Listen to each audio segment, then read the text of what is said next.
అక్కినేని నాగచైతన్యతో నిశ్చితార్థం తర్వాత సమంత ఆచితూచి అడుగులేస్తుంది.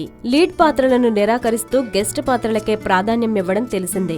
అయితే పెళ్లిని దృష్టిలో పెట్టుకునే సమంత కాస్త రూట్ మార్చినట్లు తెలుస్తోంది. రామ్ చరణ్ సుకుమార్ చిత్రంలో లీడ్ రోల్ చేసే అవకాశం లభించినా పెళ్లి కారణంగా తప్పుకున్నట్లు తెలిసింది. అంతేకాకుండా తమిళ చిత్రాల్లో మంచి ఆఫర్లు వచ్చినా నిరాకరిస్తున్నట్లు సమాచారం. ఇక ప్రస్తుతం నాగార్జున నటిస్తున్న రాజుగారి గది 2 సావిత్రి బయోపిక్ చిత్రంలో అతిథి పాత్రలకే ఓకే చెప్పింది. రాజుగారి గదిలో పాత్ర చిన్నదైనా ప్రతి సన్నివేశం ఉద్వేగంతో కూడినదనే మాట వినిపిస్తుంది. సమంత నటించిన సీన్లన్నీ ప్రేక్షకులను కంటదడి పెట్టించే విధంగా ఉంటుందట. సమంత పాత్రను దర్శకుడు ఓంకార్ ప్రత్యేకంగా తీర్చిదిద్దినట్టు సమాచారం. ఇక జమున పాత్రలో ప్రతిష్టాత్మకంగా రూపొందిస్తున్న మహానటి సావిత్రి బయోపిక్ చిత్రంలో జమున పాత్రను పోషిస్తున్నట్లు తెలిసింది.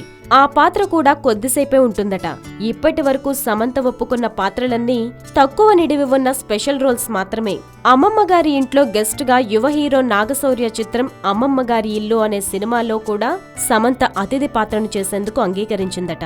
అయితే కెరీర్ మంచి జోరు మీదున్న సమయంలో సమంత గెస్ట్ పాత్రలకే పరిమితం కావడం ఆసక్తిని రేపుతుంది.